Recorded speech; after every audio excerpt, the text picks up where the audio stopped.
Hey guys, what's up? Flex here to talk about Call of Duty, more specifically how tangibility, realism, plausibility, believability, and aesthetic play a very important role in the development of Call of Duty and our immersive experience and enjoyment of both the campaign and its multiplayer. And how realism isn't even necessarily that crucial or important or even accurately called for. Most of the time when the community uses the word realism, they're actually defining what is just simply believable to them. Now, some of you aren't going to like this video very much, but I urge you to watch as far as you can because we're going to be going over some very interesting stuff you're probably not going to want to miss. If you are new to the channel, please be sure to like, subscribe, and check out my other videos. And to all my returning viewers who still haven't subscribed, please go ahead and do yourself that favor and make sure you also click that bell. Now, recently on Twitter, there was a thread talking about fans arguing for realism in Call of Duty. Fans critiquing one thing for not being realistic or accurate to a time period, for example, while completely overlooking or being blind to other things in the game that aren't accurate or realistic either. To give an example, people were arguing about costumes and cosmetics being an issue because they're not realistic, they don't match the time period, it sucks the player out of any type of immersive experience, it destroys any aesthetic consistency or continuity, it basically breaks down the illusion between the multiplayer and the campaign world it's supposed to be emulating, and that has a negative effect on their ability to be invested in the game and their overall enjoyment. Some individuals in reply to that brought up things like the trophy system not being a real thing in World War II or even in modern time. A portable deployable anti-grenade and projectile sensory device does not exist, but no one's making a huge deal about it affecting the aesthetic or realism of the games, and some people not necessarily agreeing or disagreeing with either side of this argument found the opportunity to bring up this fascinating subject of things that aren't realistic that we care about for seeming out of place, but other things that are unrealistic that we really couldn't care less about because for one strange reason or another they don't feel out of place. And I do believe that I have cracked the code that explains all of this so that maybe we can all better understand each other and get along. I know that's beyond a long shot, but hear me out. Now, for people who have been in the military like myself, it's really hard to have these opinionated conversations or observations with non-military people sometimes because we become very, I would say, overly critical, if not only for games but also movies when it comes to things like realism or aesthetics. So I always put myself in the headspace that I was in well before I ever joined the military, when I was just a teen playing Call of Duty Modern Warfare 2. The point of a video game to me then, and still is to this day, is putting me in a movie. Hollywood doesn't have to be super realistic, especially back when I was younger. It just had to be gritty and plausible. It had to have believability, and that was it. You usually had to wait several years for Mythbusters to do an episode on a certain gimmick in a movie that seemed cool and real for the time, for the Mythbusters to then debunk it and tell you, hey, it's impossible and it's total bullshit. So Hollywood got away with a lot of cool stuff by making it seem plausible, even though in all reality, it was total bullshit. But the way I felt then and the way I feel now is if it feels plausible enough for a Hollywood movie, that's plausible enough for a blockbuster game. A great example. The sparks and sound effects of the bullets in Modern Warfare 2 are not realistic at all, but they were fucking cool and immersive. It fit the Hollywood aesthetic of Modern Warfare 2. It was just realistic enough. It made firefights just slightly more intense when you were shooting at someone close quarters or being shot at and having the bullets dance around you. It looked cool, it felt real, because that's Hollywood visual and functional plausibility. Another example, the portable autonomous sentry gun is not really a thing in that form, but it feels plausible, if not something that's actually manufactured and distributed to different military branches. It's just a tripod with a swiveling motor, a mounted minigun, and a motion sensor hooked up to, I don't know, a Raspberry Pi, some GI nerd programmed. It feels like something somebody could plausibly manufacture in the field with the right resources. It's visually and functionally plausible and therefore believable, and therefore falls into the category of realistic enough, not to mention super badass. Simtex grenades. It's a balled up wad of C4 with a timer, a battery, and a button. And yeah, it would have to build up a decent sized charge from whatever AA batteries used for the ignition, but improvised C4 explosives are a thing, and a grenade form is totally plausible. It wouldn't stick to things as well as it does in the game, and in reality, it's sketchy as all hell, but plausible. It feels and looks functionally and visually believable. And again, that is all the realism the community needs. Heartbeat sensors are not a thing either, but in 2009, tablet technology was all the buzz. I'm talking iPhones, I'm talking iPads being announced and on the way. It felt like we were in this whole new world of endless possibilities regarding this new tech. I'm convinced that timing of where we were with tablet tech heavily added to the believability of the plausibility of the heartbeat sensor in the eyes of the consumer. It felt like something that's either so high-tech only the elite of the elite are using it, or it's something that's in development right now that those elites will be using on the battlefield at some point in the near future.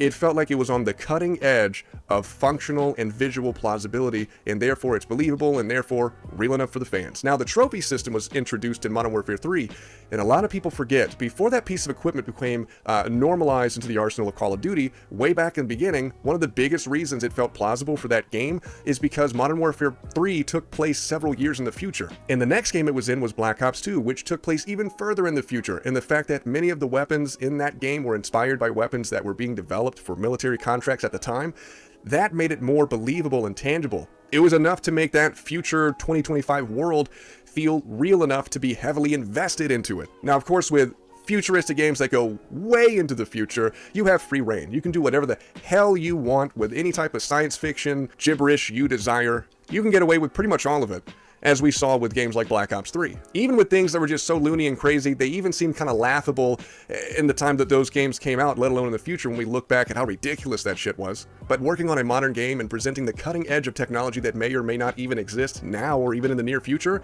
is a cool creative process fueled by the imagination, but molded by the guardrails of plausibility and believability, both functionally and visually. But the moment you go beyond plausibility, let alone believability, it can really get in the way of a player being able to invest into the world that you created in your game. When you break the illusion, it's not as fun anymore because the consistency holding that world together and its aesthetic matters. Otherwise, you would just release a textureless, colorless, black and white character model gray topography multiplayer running on the latest engine.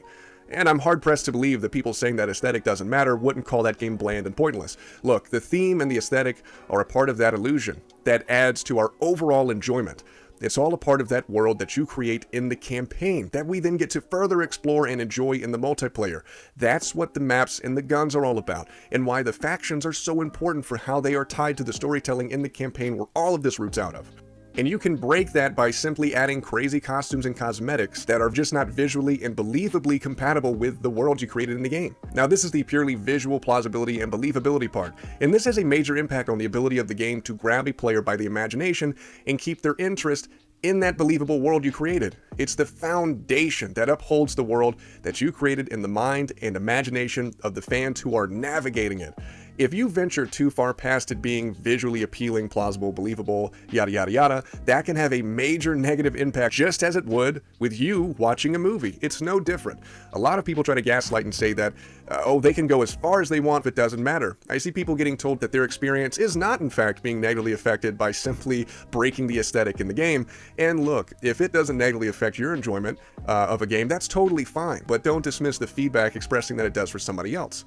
Because again, the point of a video game is essentially like presenting a movie that you get to interact with. You get to play one of the characters in that movie and you have some say in how the scene goes or try to survive a situation your character finds himself in. And I feel like developers have lost that mentality when it comes to their game, especially in multiplayer. They let go of the seriousness and the care for visual plausibility, believability, and visual compatibility with the world's overall aesthetic as they had when they created the game in the first place, just to sell out their very particular world they've created for the sake of making more money. They've lost that understanding or perspective because when people start arguing, well, the aesthetic can be stretched, well, it can be stretched a little bit further.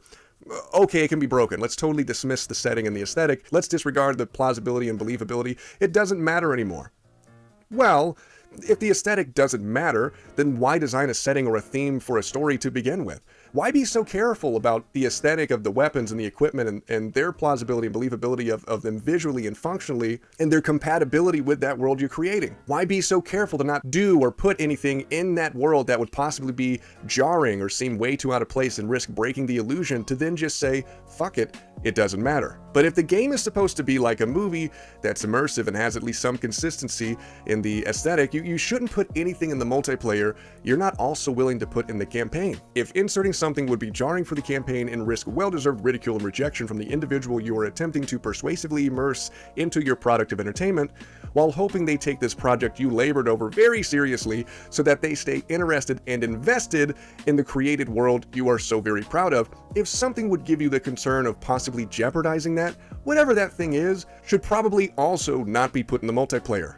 Have the same care for the world in the multiplayer that you do for the world in the campaign, because I'm not sure if you know this, but they're supposed to be one and the same. That is one important cardinal rule that I think has just been completely left behind. I know I'm ranting, but to help you better understand the perspective of people who say that aesthetic and believability matters to them, even if they, refer to believability as realism. To those who say it doesn't affect anybody's enjoyment of the game, they're just looking for something to complain about. Okay, look.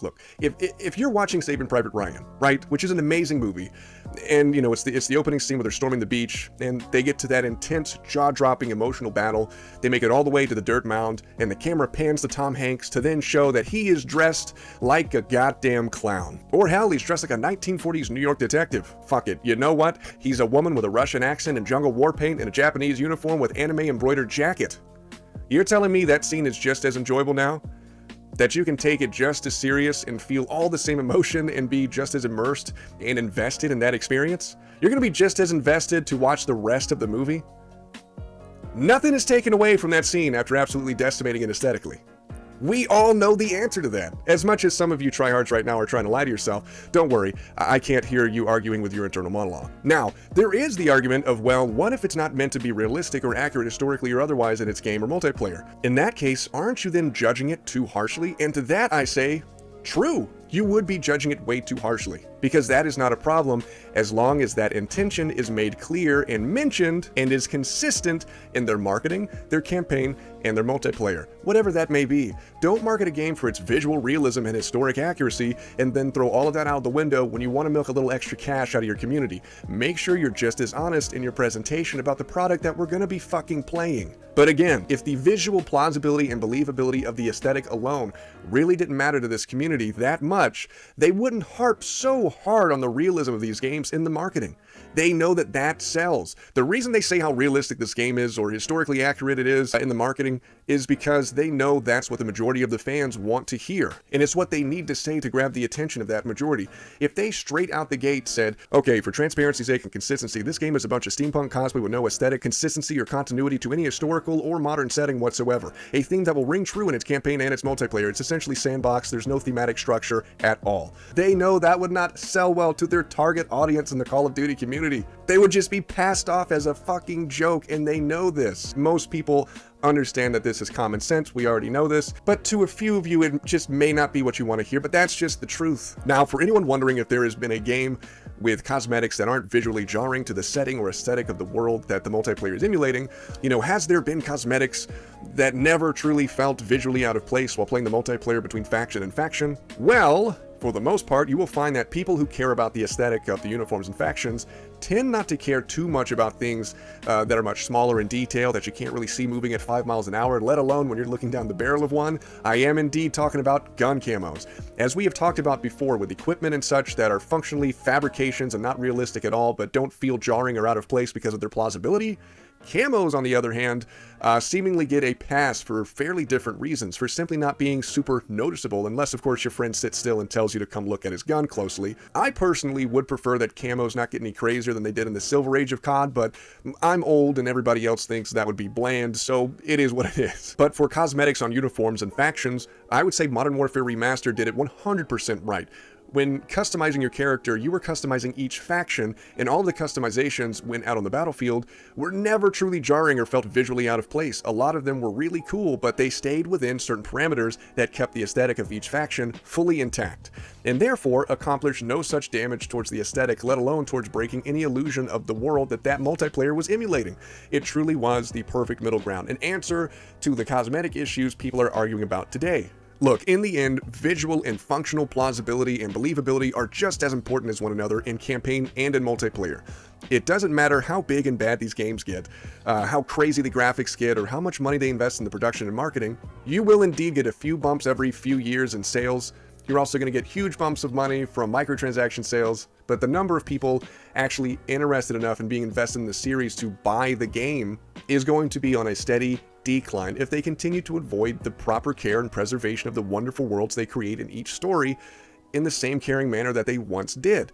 It all may seem silly, but again, it really does matter. But of course, I feel recent trends will, sadly continue. All while the fans who have completely lost interest in the tangibility that once made these collection of game mechanics and character models interesting in the first place, and gave these things purpose and life as a part of the cohesive story and ecosystem to this world and setting, as that is disregarded and fans feel no reason to take the game seriously, they will continue to be addressed by those who say, "No, man, you really do want to buy this game. Trust me, bro."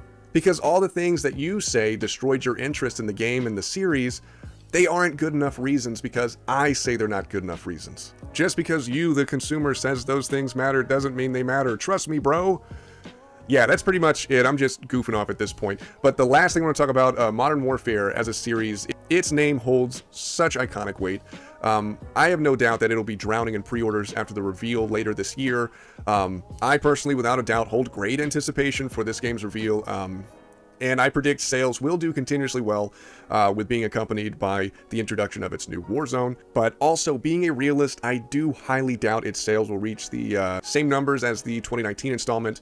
I'm predicting around a 25% less in overall sales by the end of 2023, mainly for a number of factors that this upcoming installment will not have the privilege, convenience, and timing to benefit from, but we can talk about all that in a different video. We can only hope that whatever changes come with this title are among the well-needed for the series and the franchise, as well as some creatively fresh ones that we didn't even think of.